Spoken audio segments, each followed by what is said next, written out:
ሰላም ጤና ይስጥልን ውድ የመረጃ ዩቲዩብ ገጽ ተከታዮችና አድማጮች እንደምን አላችሁ? ለዕለቱ የተመራረጡን አርዕስተ ዜና ወደ እናንተ ይዘን ቀርበናል። የአርቲስት ቴዎድሮስ ካሳሁን ኢትዮሪካ የተሰኘው ሙዚቃ አልበም መውጣቱን ተከትሎ የቅርብ ጓደኛ አቶ የሱፍ ያሲን ጨምሮ የታሰሩ 8 ሰዎች ፍርድ ቤት ቀርበው በዋስ እንዲለቀቁ እንደተወሰነላቸው ተሰማ። በዚህም ጉዳይ የዜና ጥንቅራችን አካተናል። ቆይታችሁ የምትሰሙት ይሆናል። ኢትዮጵያ የነዳጅና የጋዝ ምርቶች በጅቡቲ በኩል ለዓለም ገበያ ለማቅረብ እቅድ አውጥታለች።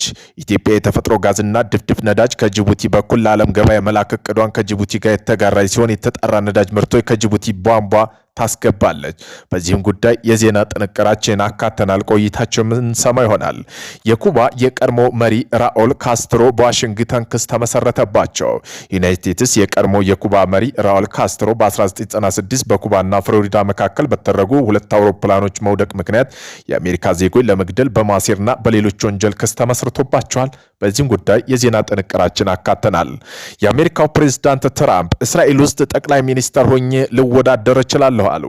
በአሜሪካና እስራኤል ጋር የኢራን ዘመቻ መካከል ፕሬዝዳንት ዶናልድ ትራምፕ የስልጣን ዘመናቸው ሲያበቃ በእስራኤል የ99% ድጋፍ ስላላቸው እዚያ ሄደው ጠቅላይ ሚኒስትር የመወዳደር ቀልድ አዘል ፍላጎት እንዳላቸው የገለጹ ሲሆን የእስራኤሉ መሪ ቤንጃሚን ኔታንያሁ እኔ የምፈልገው ማንኛውም ነገር ያደርጋል ሲሉ በገዛ ሀገሩ ግን ተገቢውን ክብር እያገኘ አይደለም በማለት ተሟግተዋል። በዚህም ጉዳይ የዜና ጥንቅራችን አካተናል። ቆይታቸው የምትሰሙት ይሆናል። ኢትዮጵያ በአባይ ወንዝ የታላቁ የህዳሴ ግድብ ግንባታ የፈጠረችውን ፍትሐዊ ተጠቃሚነት መብት ላለመቀበል የግብፅ መንግስትና ሚዲያዎች ሀገሪቱ ኢትዮጵያ የሚያራምዱን የሐሰት ፕሮፓጋንዳ፣ የፈጠራና የውሸት መረጃ ዘመቻ ረጅም ጊዜ አስቆጥረዋል። ዛሬም ድረስ ይህ ሴራ ቀጥሏል። በዜና ጥንቅራችን አካተናል። ኢራን ወታደራዊ ቃል አቀባይ ብርጋዴር ጄኔራል አቡ ዛልፊል ሸርካቺ የዓለም ቁልፍ ነዳጅ ቁሳቁሶች መተላለፊያ የሆነው ሆርሙዝ ሰርጥ ለአሜሪካና ለእስራኤል ረጅም ጊዜ ተዘግቶ እንደሚቆይ አሳወቁ። በዚህም ጉዳይ የዜና ትንታኔ ያካተናል። እነዚህን የመሳሰሉ አርዕስተ ዜና ወደ እናንተ ይዘን ቀርበናል። ቤተሰብ ለመሆን ላይክ፣ ሼር፣ ሰብስክራይብ ማድረግዎን እንዳይረሱ። ወደ መጀመሪያው የዜና ትንታኔያችን ስናል መካከለኛው ምስራቅን ይመለከታል። የኢራን ወታደራዊ ቃል አቀባይ ብርጋዴር ጄኔራል አቡ ዛልፊል ሸርካቺ የዓለም ቁልፍ ነዳጅ ቁሳቁስ መተላለፊያ የሆነው ሆርሙዝ ሰርጥ ለአሜሪካና እስራኤል ረጅም ጊዜ ተዘግቶ እንደሚቆይ ያሳወቁ። እስከ መቼ ድረስ ይዘጋባቸዋል የሚለው ባያሳውቁም የኢራን ህዝቦች ጠላት በመሆናቸው ሰርጡ ለነሱ እንደማይከፈት ገልጸዋል። ይህ ውሳኔ ቀጠናው ጦርነት ይብለጥ የሚያባብስ ሆኗል ተብሏል። በሌላ በኩል የአሜሪካው ፕሬዝዳንት ዶናልድ ትራምፕ የሆርሙዝ ሰርጥ ጦርነት ሊያበቃ በተፈጥሯዊ ሁኔታ ይከፈታል በሚል እምነት አላቸው። ትራምፕ የኢራን ጫና ጊዜያዊ እንደሆነ፣ ቀጠናው ሰላም ሲሰፍንም የንግድ እንቅስቃሴ ወደ ነበረበት እንደሚመለስ በተደጋጋሚም ሲገልጹ ቆይተዋል።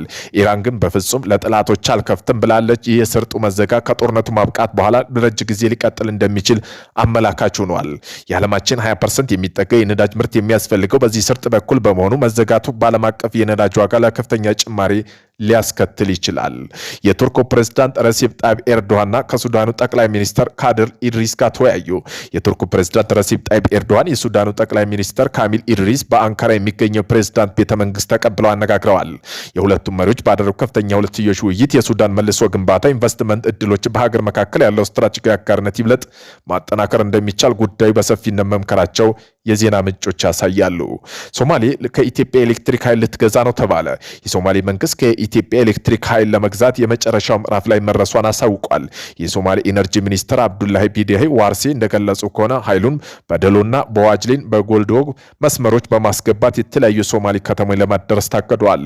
ለሁለቱ መስመሮች የተደረገው አዋጭነት ጥናት መጠናቀቁን ተመላክቷል። ቴዎድሮስ ካሳሁን ኢትዮሪካ የተሰኘ ሙዚቃ አልበም ወጣቱን ተከትሎ የቅርብ ጓደኛ የሆኑት አቶ የሱፍ ያሲን ጨምሮ የታሰሩ 8 ሰዎች ፍርድ ቤት ቀርበው በዋስ እንዲለቀቁ እንደተወሰነላቸው ተሰማ።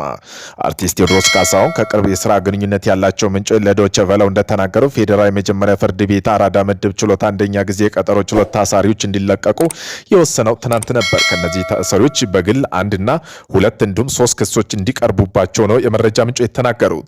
አዲሱ የሙዚቃ ስራዎች በዩቲዩብ መድረክ ማስታወቂያ እንዲታጀቡ አስፈላጊው ሂደቶች ለማመቻቸት ጀምራ ከነበረው ወይዘሮ ማህሌት ሰለሞን በትክክለኛ ስሟ ሀና ሰለሞንና አቶ የሱፍ ያሲን እያንዳንዳቸው የ100,000 ብር ዋስ እንዲከፍሉ ታዘው በትናንትናው ዕለት ከፍለው ማጠናቀቃቸውን አስረድተዋል።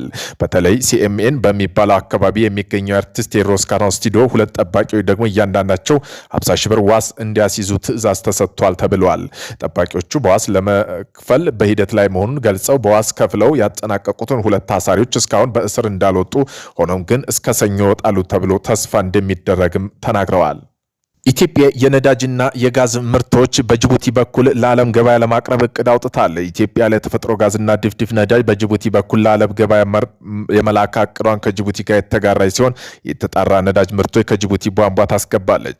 ሀሳቡን የኢትዮጵያ ኢንቨስትመንት ሆልዲንግ ዋና ስራ አስፈጻሚ ዶክተር ብሩክ ታዬ ለጅቡቲ ፕሬዝዳንት እስማኤል ኦማር ጌሌ አቅርበዋል። የጅቡቲ የዜና ወኪል ኤዲኤ እንደዘገበው ፕሬዝዳንቱን እቅዱን ተቀብለው ኢትዮጵያ መንግስት ያቀረበውን ሀሳብ ሁለት ምዕራፎች ያካተተ ነው። የመጀመሪያው ምዕራፍ 113 ኪሎ ሜትር ርቀት የተጣራ የነዳጅ ማስተላለፊያ መስመር ዝርጋታ ሲሆን ከጅቡቲ ወደብ ተነስቶ የመጨረሻ ኢትዮጵያ ጅቡቲ ድንበር ላይ የሚገኘውን ደወሌ ላይ ነው። ሁለተኛው ምዕራፍ ደግሞ 760 ኪሎ ሜትር ዝመት ያለው የጋዝና ድፍድፍ ነዳጅ መስመር ዝርጋታ ሲሆን በኢትዮጵያ የሶማሌ ክልል ውስጥ ካለው የኦጋደን ክልል ጀምሮ እስከ ጅቡቲ ወደብ ድረስ ይዘልቃል። ለሁለቱም የቧንቧ መስመር ዝርጋታና የነዳጅ ማጣሪያ አጠቃላይ ወጪ $10 ቢሊዮን በላይ ነው። የፕሮጀክቱ ስኬት ከኢትዮጵያ ጅቡቲ ዳንጎቴ ኢንቨስትመንት ግሩፕ መካከል ያለው ትብብር እንደ ላቀ ስትራቴጂካዊ ደረጃ እንደሚያሳድገው ነው ይጠበቃል። ከ7 ዓመት በፊት ኢትዮጵያ ሶማሌ ክልል የተገኘውን ድፍድፍ ነዳጅ ዘር ወደ ውጭ ለመላክ ቱቦን እየተቀበረ መሆኑን መዘገቡ የሚታወስ ነው። የቀድሞ የኩባ መሪ ራውል ካስትሮ በዋሽንግተን ክስ ተመሰረተባቸው። ዩናይትድ ስቴትስ የቀድሞ የኩባ መሪ የሆኑት ራውል ካስትሮ በ1996 በኩባና ፍሎሪዳ መካከል በተደረጉ ሁለት አውሮፕላኖች መውደቅ ምክንያት የአሜሪካ ዜጎች ለመገደል በማሴር በሌሎች ወንጀሎች ክስ ተመሰርቶባቸዋል። ረቡዕ ዕለት ይፋ የሆነው ክስ የኩባ የአሜሪካ ብራዘርስ ቱዝ ሪከሩስ የተባለው ቡድን ንብረት የሆነው አውሮፕላን ላይ ጥቃት መድረሱን 3 የአሜሪካ ጨምሮ 4 ሰዎች በመግደል ራውል ካስትሮ እና ሌሎች 5 ሰዎች ተከሰዋል። የ90 ዓመቱ አዛውንት ራውል ካስትሮ የሀገሪቱ ጦር ኃይል መሪ የነበሩ ሲሆን በአደጋው ዓለም አቀፍ ውግዘት ገጥሟቸው ነበር። በኩባ የኮሚኒስት አገዛዝ ላይ ጫና ለመፍጠር ያለመ ነው ያሉት የወቅቱ የኩባ ፕሬዝዳንት ሚጌል ዲያዝ ካኔል ክሱ ምንም አይነት ሕግ መሰረት የሌለው ፖለቲካ አካሄድ ሲሉ ጠርተውታል።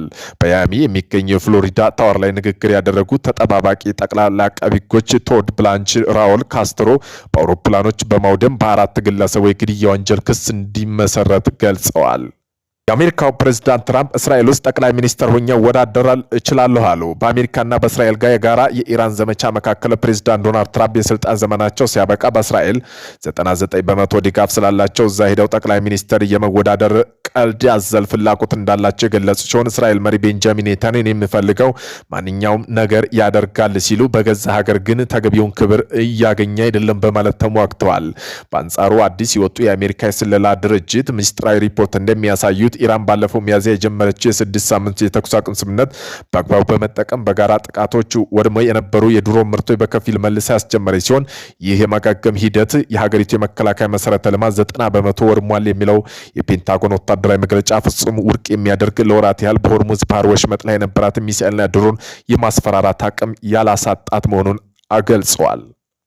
ኢትዮጵያ በአባይ ወንዝ የታላቁ ህዳሴ ግድብ ግንባታ የፈጠረችውን ፍትሃዊ ተጠቃሚነት መብት ላለመቀበል የግብጽ መንግስትና ሚዲያ ሀገሪቱ ኢትዮጵያ ላይ የሚያራምዱትን የሐሰት ፕሮፓጋንዳ፣ የፈጠራ የውሸት መረጃ ዘመቻ ረጅም ጊዜ አስቆጥረዋል። ዛሬም ድረስ ሴራ ቀጥለዋል።